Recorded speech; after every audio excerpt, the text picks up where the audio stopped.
Many people are losing money because of typical financial planning. This is why it's important to have a financial formula that works so that you can keep more of the money you make and have financial peace of mind.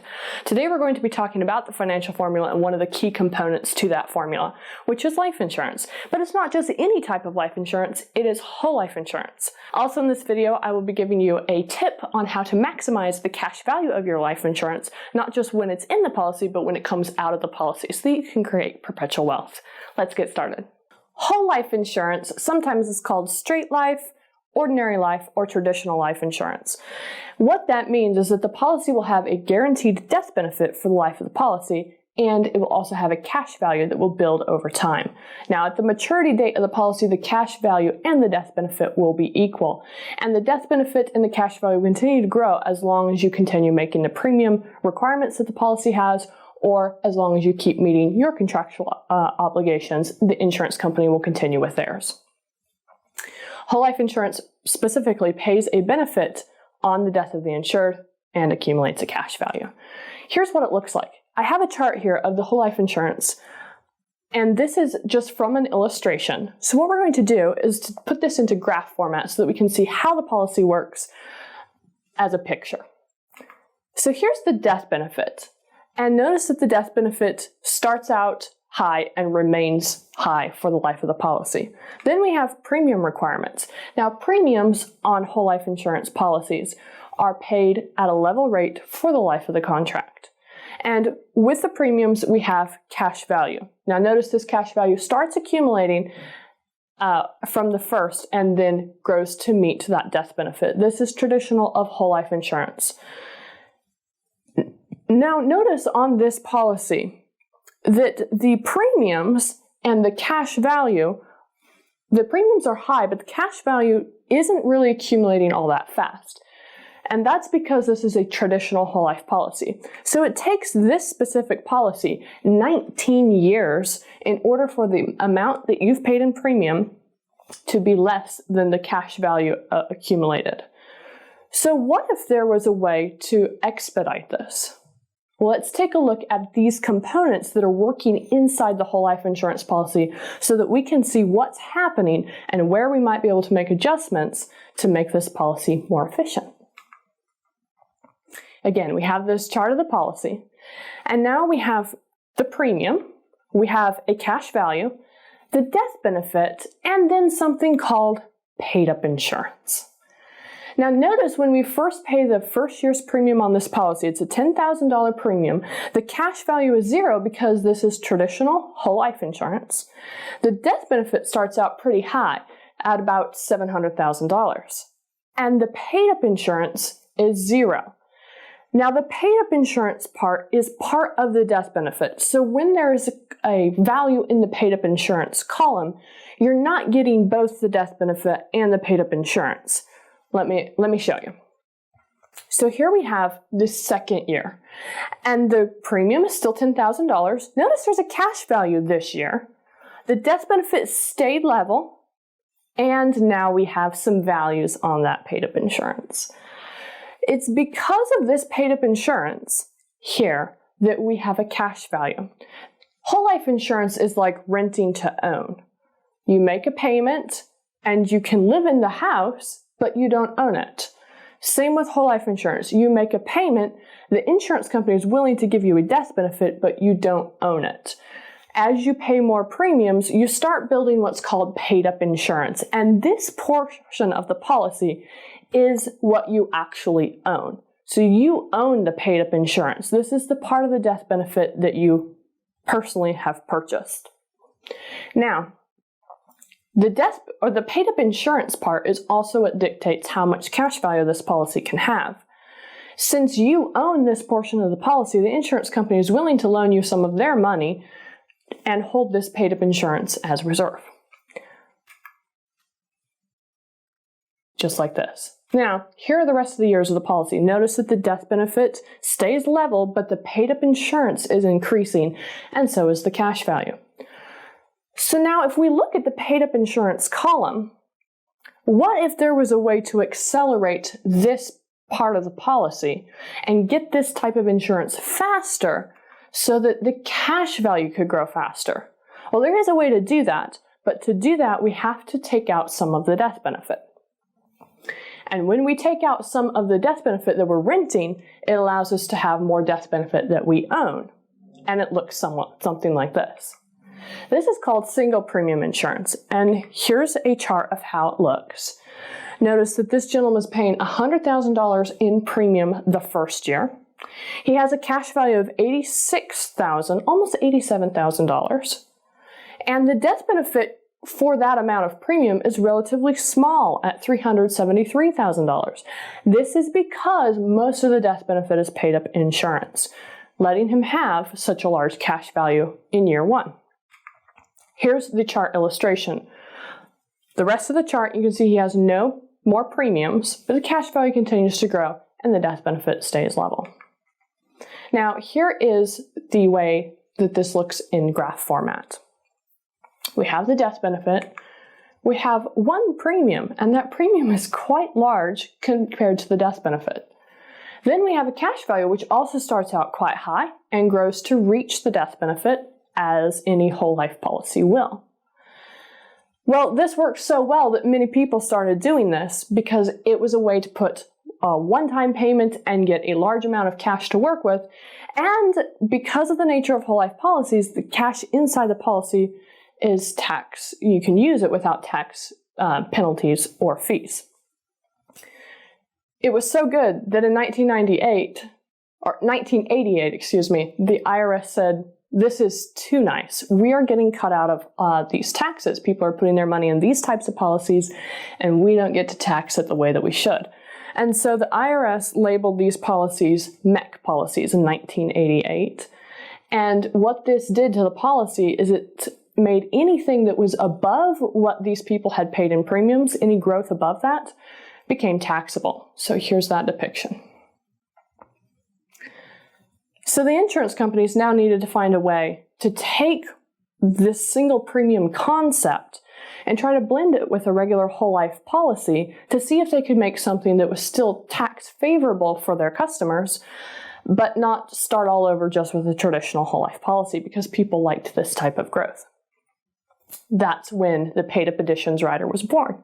So here's the chart of a policy that has a paid up additions rider.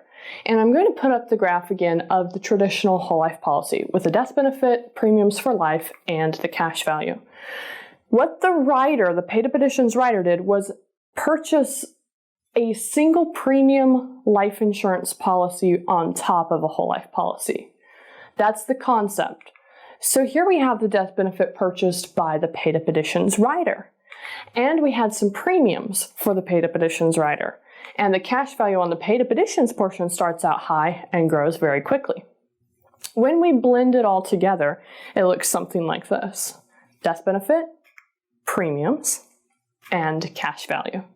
And this was a very favorable way for a policy to be written. It's still tax favorable, and you can have your cash value working right away, year one. Notice that this policy only takes 8 years for the cash value to be greater than what you've paid in premiums. This is a sign of an efficient policy. This is a good thing. Now, let's take a look at some other options. Dividends. When we talk about whole life insurance at life benefits, we're specifically talking about participating whole life insurance. And when we say participating, we're referring to the fact that the policy is eligible to receive dividends. Now, insurance companies make profits, and when they make a profit, they split it up and share it with their stockholders.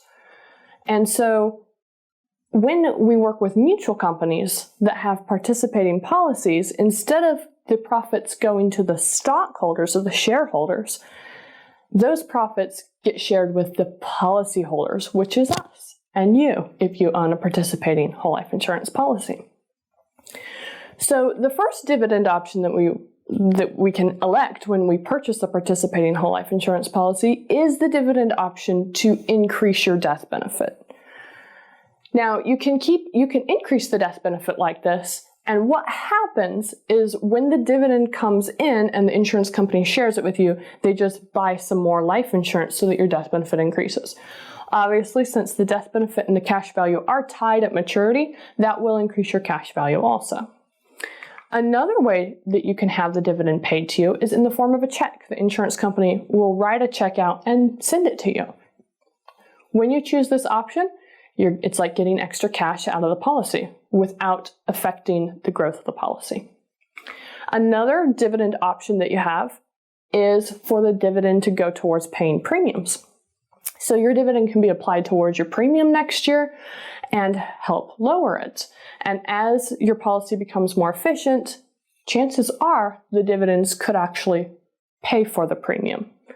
It doesn't start out that way, but it can end up that way in future years.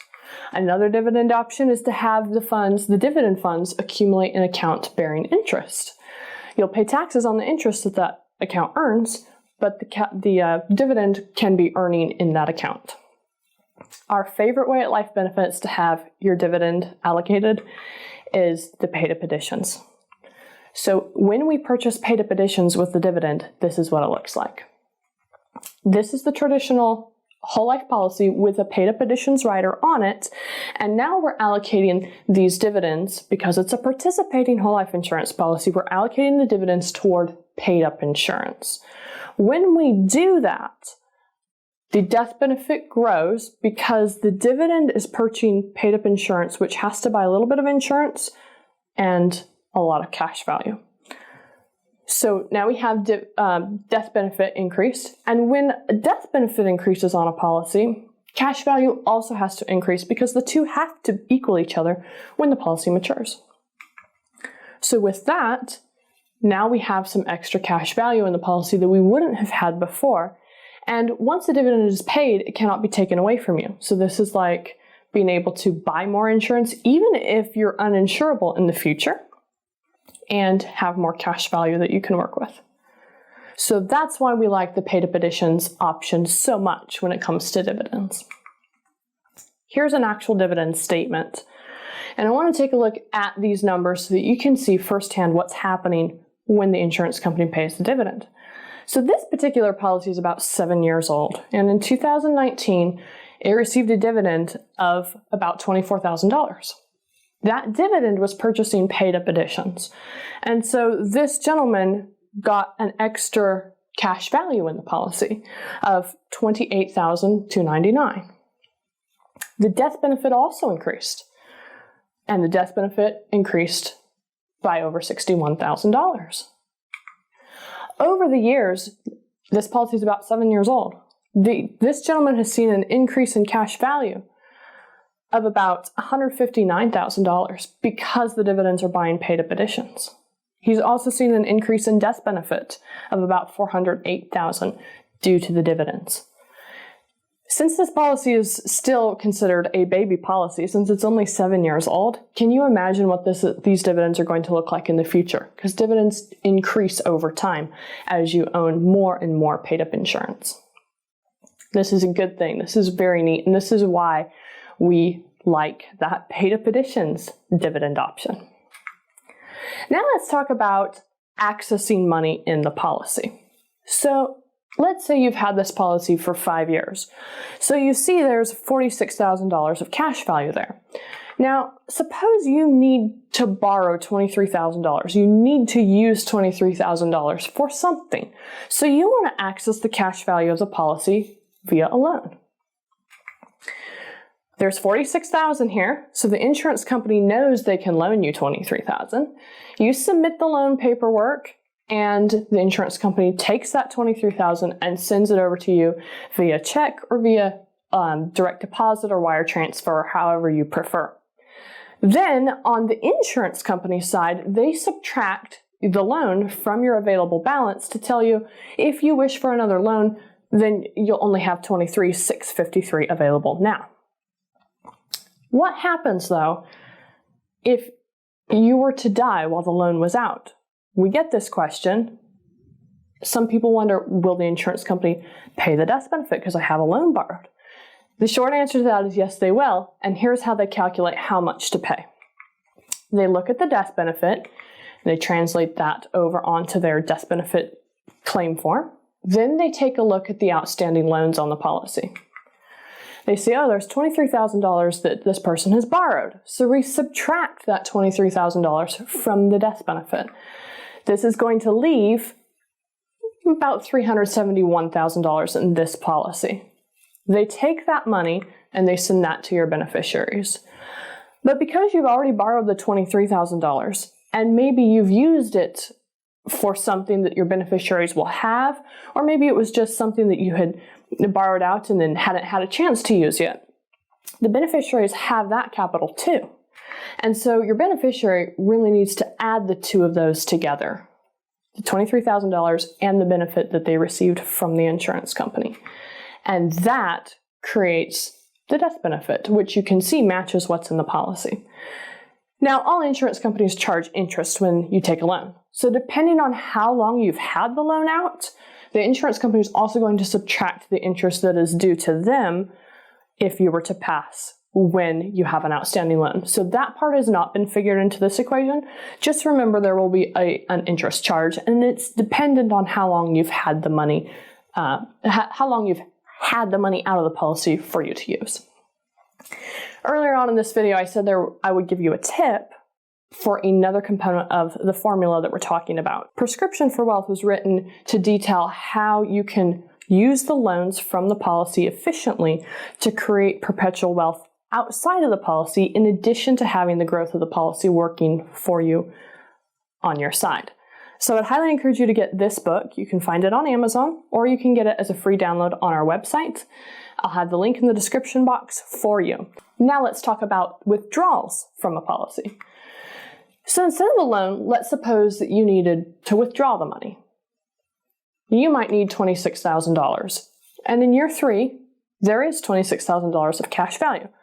So let's take that $26,000 that you need, and instead of loaning it from the policy, we're actually going to withdraw it. So we take the money, the insurance company will subtract $26,000 from what's available. They'll send that to you either in a check, direct deposit, wire transfer, however you want to receive it. And then the amount that's left in your policy after this transaction would be $5. But because this is a withdrawal and not a loan, your money is actually being pulled out of the policy, not leveraged in the policy. So you're going to lose the growth of this money working in the policy when you withdraw it from the policy. So in order to figure out just how this affected the policy, we have to look at the paid up insurance that is attached to this cash value that you just withdrew.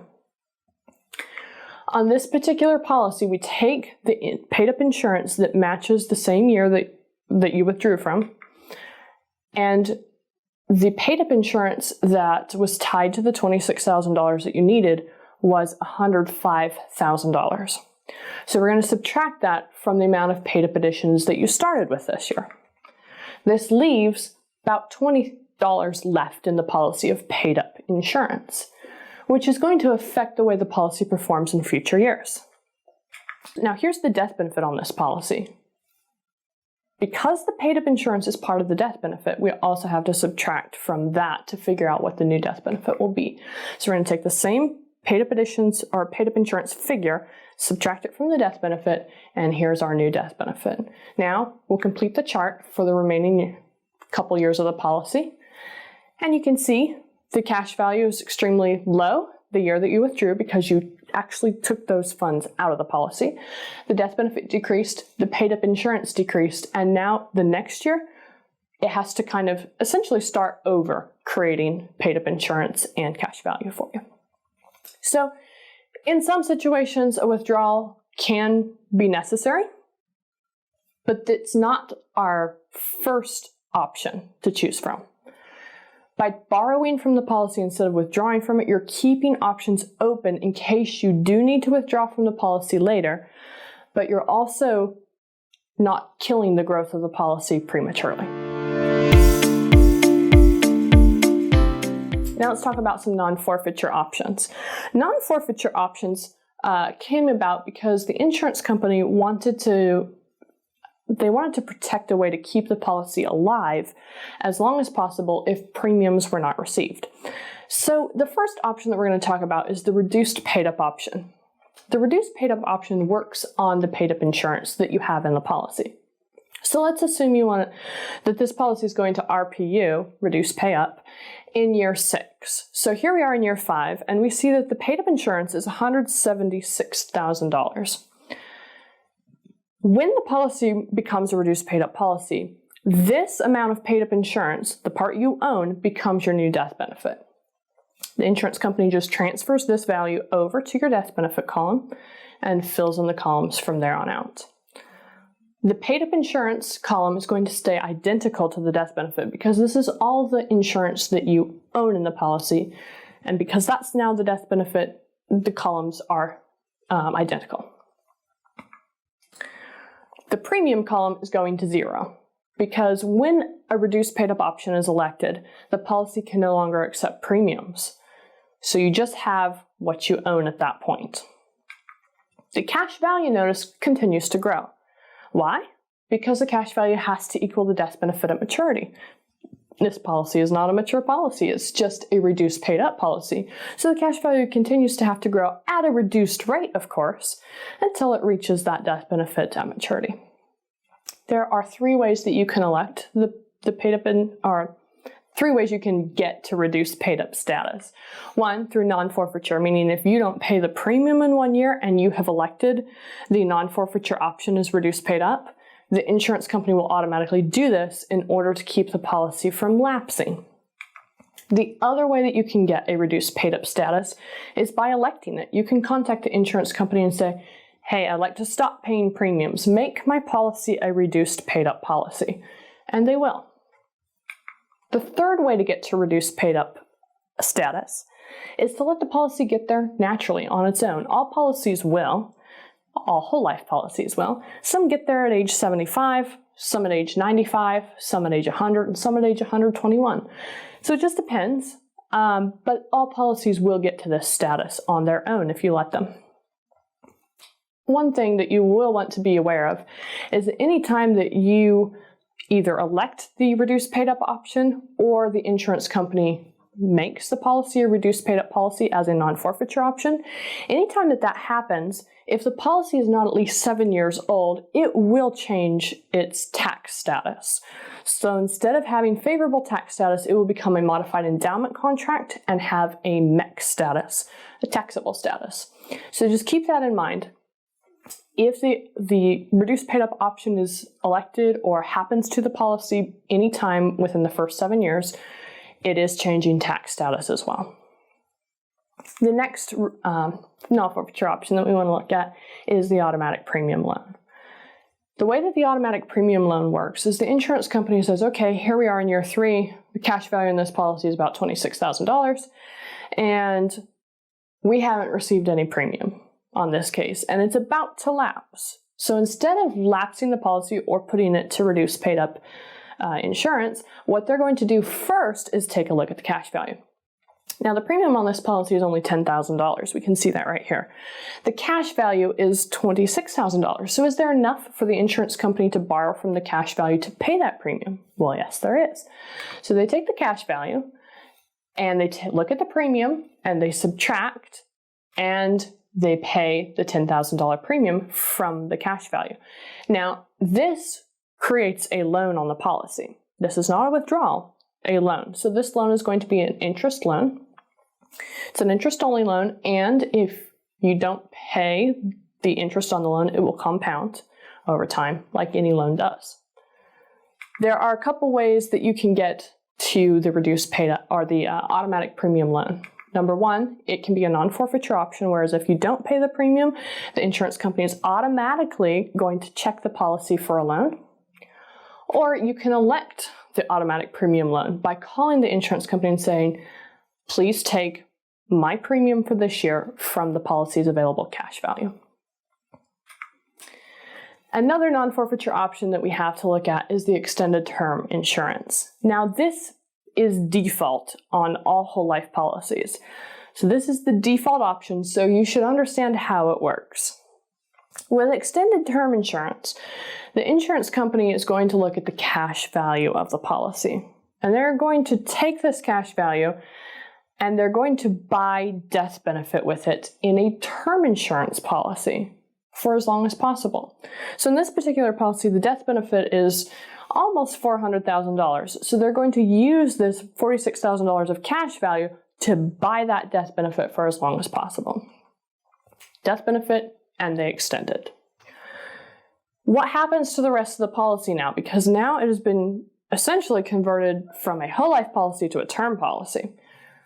Well, the premium, of course, goes to zero. The cash value is used up, so it goes to zero too. The paid-up insurance goes to zero. Now you don't own any of this policy. You're just renting death benefit. With the extended term insurance, the policy will lapse at some point. In this particular policy, it will lapse between year 15 and 16, kind of like buying a 15-year term policy.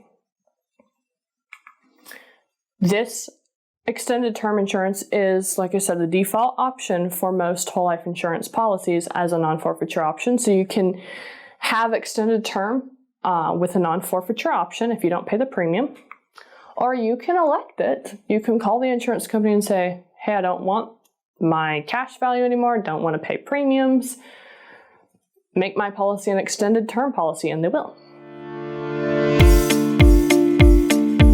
At Life Benefits, we have 7 guidelines when it comes to designing policies. Number 1, we want the policy to be comfortable and affordable for you.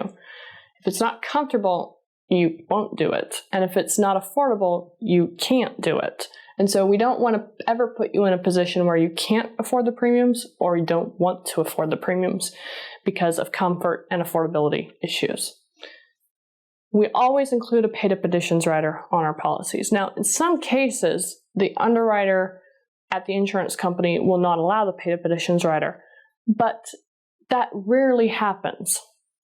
So as default, when we go into underwriting, we're always designing that policy with a paid-up additions rider to maximize the cash value inside the policy. We also are designing policies that are not MECs. We don't want modified endowment contracts because we want your money to be able to grow inside the policy without having a taxable status. Some people come to us requesting modified endowment contracts because they have a little different way that they plan to use the policy. That's fine. We have sold a few modified endowment contracts, but it is not the way that we design the majority of our policies.